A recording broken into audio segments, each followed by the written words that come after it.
Hey there, it's Renee here, and I wanted to say Happy New Year. I am checking in for the first time in a couple months.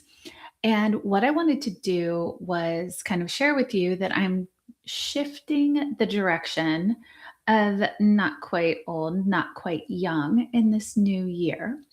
Give you a little context and invite you to follow along. I have a couple notes over here, but you'll see I'm live, and that's one of the main changes that I'm going to be playing with right now.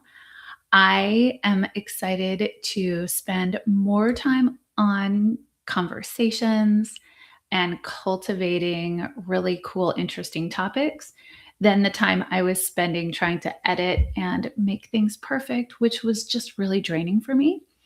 So, in exploring this, I decided that live could be an awesome format. So that is a change I'm making. Another change is that when I was recording at the end of 2025, I was really trying to speak to my peers in the retreat space.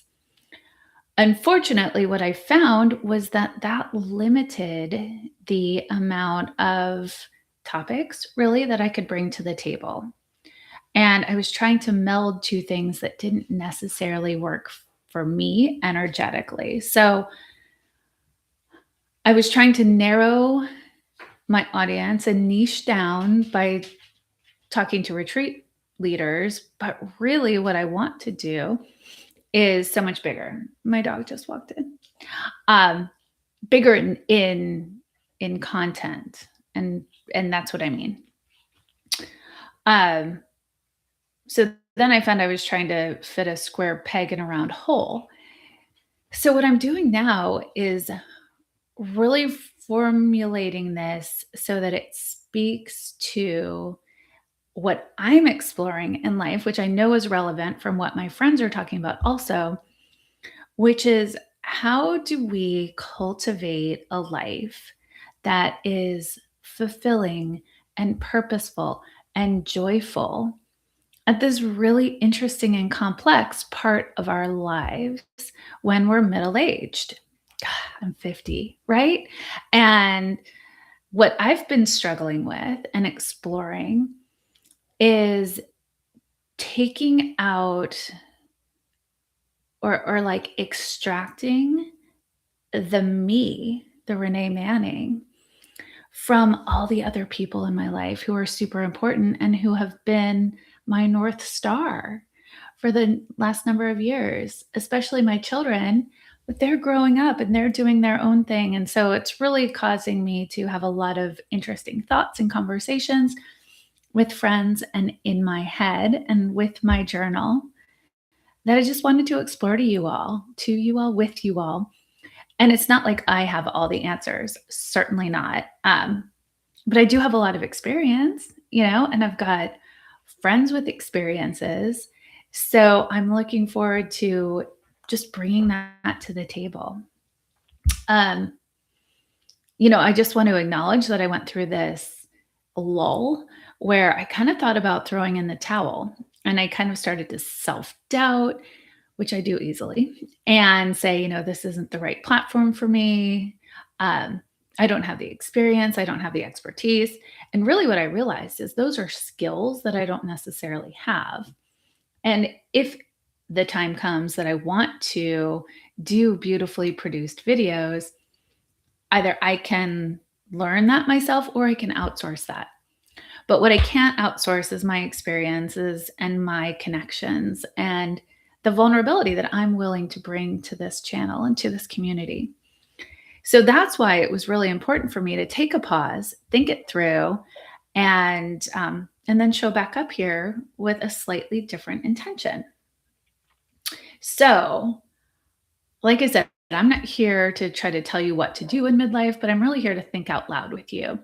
And I hope that's really fun. And I hope that it's a little bit less pressure than having everything figured out, and producing something that's polished and perfect, because I just don't think that's where I am in my life right now, probably ever. So with that said, I thought about what I really love.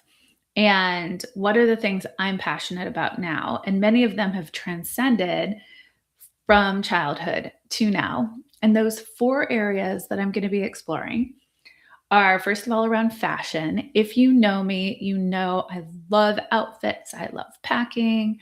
Um, I used to love shopping more than I do now, but I am all about putting forward a energetic and cultivated and chic person and way I wear my clothes, etc. So definitely want to explore fashion, and in midlife, I think that brings with it identity and changing perceptions of self and how society sees you, and and even just differences in where and how we shop. I think that have evolved over time. So fashion is number one.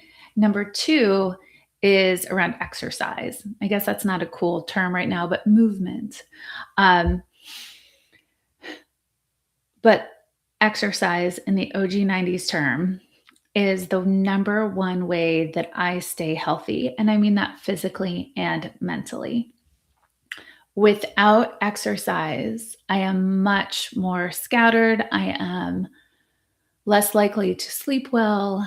My anxiety, which I'm prone to anxiety, tends to creep out more. So, in addition to the outward, the what do you call it? The vanity effects of exercise, I get so much mental and spiritual effect from movement and fitness that I thought that would be worth exploring. And this is where I have a lot of great experience, and where I also know a lot of people challenge themselves to do better. And so anyway, that fitness was a really great one to explore here on the channel.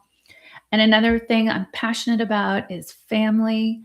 I've been a stay at home mom for the last 8 years. I've really only worked sporadically and very part time, but that was a big change for me. So how my career has evolved as my family has evolved. And as I mentioned earlier, my kiddos are older now, which is leaving me with both opportunity and a little bit of a hole in my heart as they start to move out.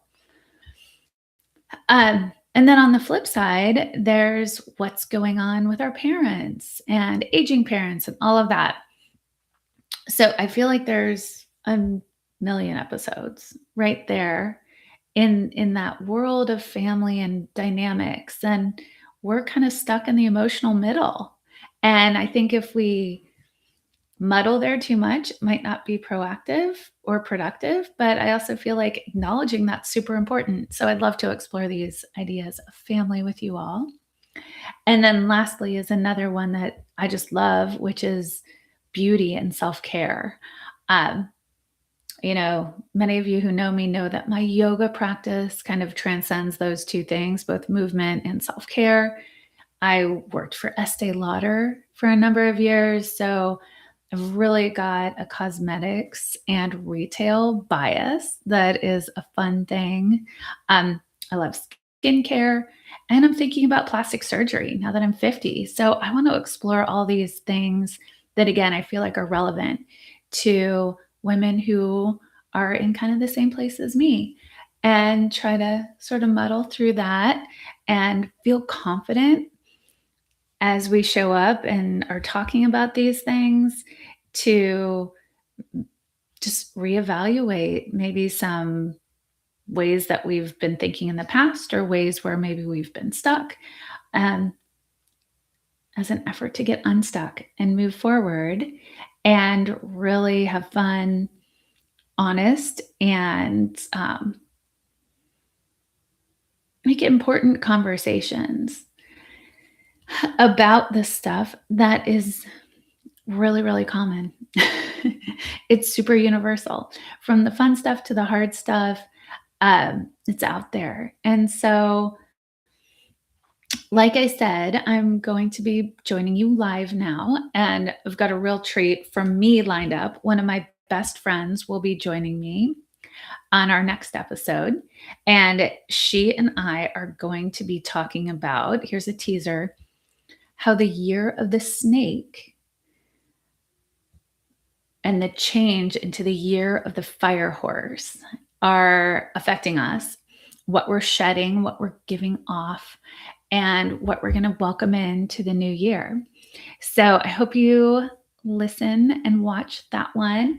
Um, and I will just say that if you want to hang with me in person, I am having a retreat in February in Folly Beach, South Carolina. So I'll put all that info in the description. Thank you for joining this journey, and I look forward to seeing you soon. Take good care.